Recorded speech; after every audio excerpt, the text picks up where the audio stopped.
What's up, everybody? It's Fire here. I'm back to give you guys on a Top Speed 2. Just giving you guys a heads up at the beginning of this video, and I'll probably just say this for the remainder of the videos. There's not much cars left for me to post right now that's top speed wise that I either A, have already not listed, I guess you say. Like I have 4 cars left I actually am going to be posting. This is going to be the first one out of the 4, which is going to be the Mercedes-AMG GT Black Series. I'm just going to go by how fast they go. They're pretty decent. This is going to be a 265 tune to my knowledge. It could vary. Right now, when I tested, the wind speed was pretty decent. But I'm still going to list. I'm not going to list on the actual video a 268 because they may have screwed with it. But it went 268 at the very bottom of the hill, which I know is not a good thing to do to try to say that it goes 268 because of the bottom of the hill, but typically the bottom of the hill gives me a general knowledge of how fast it should be able to go on the backstretch. But for some reason it went 265, so I'm saying 265 for now. But I'll have in the title later, as you guys will see in the title will show you exactly how it is exactly.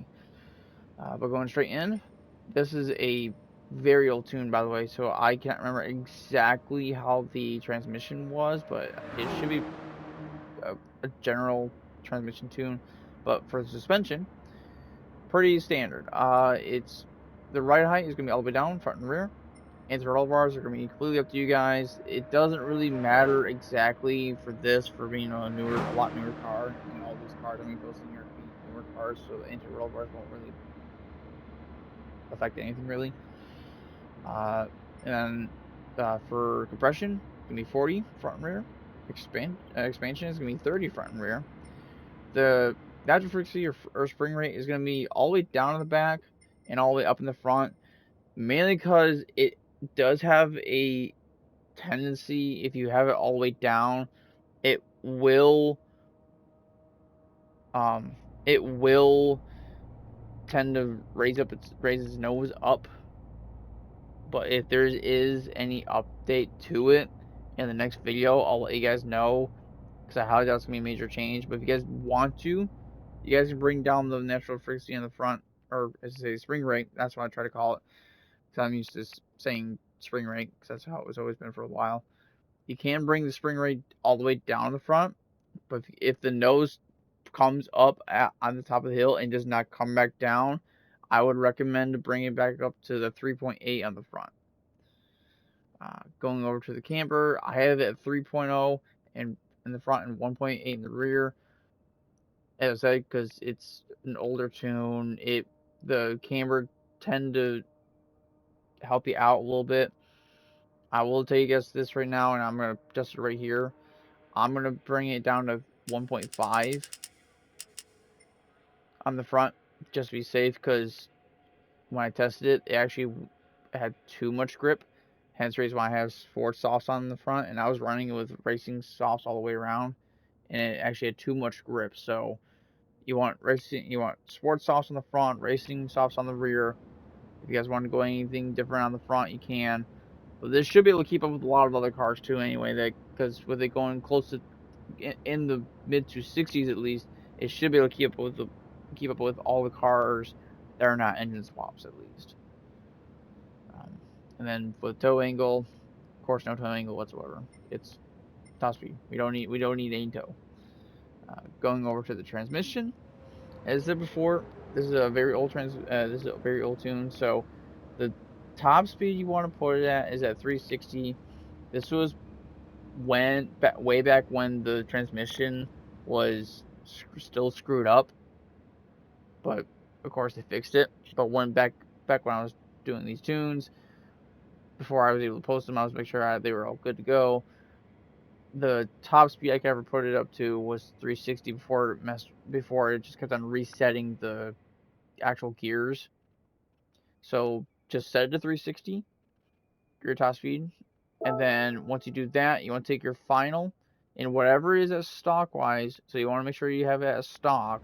So your transmission, make sure you have a fresh transmission on it, so a fully customizable racing or even manual. They're both about the same. The only difference is the performance points difference. To my knowledge, I've not noticed a single difference in my mind. But do the racing one like how I do. Bring your top speed to 360 if it isn't already there. I cannot remember if it is or not, honestly. And then take your final gear, bring it to 2.859, and that's all you should have to do. Because I remember I didn't touch that much at all for the gearing. But if you guys are not matching my gearing exactly, bring your 7th gear to 550, not the 7.09, because most likely your gearing will most likely not be the same as mine. Try to match the rightmost number, not the leftmost number, because I know some people are going to have issues with trying to match the leftmost number for some reason, and I've never understood that whatsoever, unless they actually did fix that somehow. But try to match the rightmost number, and then that's about it, really, honestly. The 6th gear is what you're mainly going to be hitting in the 260, like 265. That's what I'm saying right now. But you be hitting 265 in 6th gear, so you want to make sure your 6th gear is at 464 at the top end. And all the other gears, if you guys want to, you guys can mess with them all you want. I don't really touch those gears because top speed tunes, I go for the not very last gear, but up to the gear I want to go for. And hopefully eventually when I do a couple, not a whole lot, but a couple of the track tunes I'm going to be posting, it'll be a little bit different on that one. A little bit, not much. But with that, I'm going to head out to the track and show you guys, the usual. With being, a Black Series, which is pretty much, because I have no spoiler on it, but I took the spoiler off because I have a feeling the spoiler was actually messing with the top speed a little bit. So if you guys want to take the spoiler off, you guys can. You guys are not obligated to, but there's nothing really you can do with this car. And as I said in the beginning of the video, the other 3 cars I'm posting, you don't have to worry about the rear diffuser, because you can't even take it off even if you wanted to, and you can't put one on if it did not have a rear diffuser. But as I said before, this is going to be one of the last 4 that I'm going to be posting. The next one I'm going to be posting is going to be the Murcielago, which is one of my most favorite Lamborghinis. And that one has a really good top speed. For some reason, I'll post it in that video, or I'll even say it in the video. But for some reason, you want a spoiler on the back. I believe it's a medium, if not a small spoiler, just to be able to get rid of the, because most of the Lamborghinis, that's what I'm thinking of. Most of the Lamborghinis, for some reason, don't get a good top speed just by themselves with just what's on the car. You actually have to put a spoiler on the back on some of them. Not all of them. It's just the ones that have the automatically adjusted aerodynamic flaps. I know they're not actually flaps, but the aerodynamic pieces of them are actually slowing them down sometimes.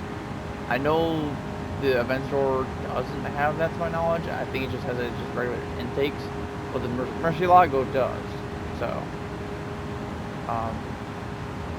as you can see here, pretty good handling. As before, though, I have the sports stuff on the front just to be safe, because if you go too far down the bottom with racing softs, you will spin out. And I do have the 4-wheel control panel thing they can buy for this, just because I thought it was cool. But yeah, but this should be a 265 tune. If it doesn't hit 265, it hit 267 prior to me doing this with good wind speed, so the wind might be screwing with the top speed on this one. So I'm just going to call it 265 tune. If you guys are hitting faster or slower, it's because I can't really, to my knowledge, I can't actually do anything about the wind on the time trials. I would love to do it on a regular like lobby, but I don't want to try to, honestly don't want to try to set that up, and I honestly don't want to have anybody coming in and I start and they are going the opposite direction and hit. I don't want that to happen.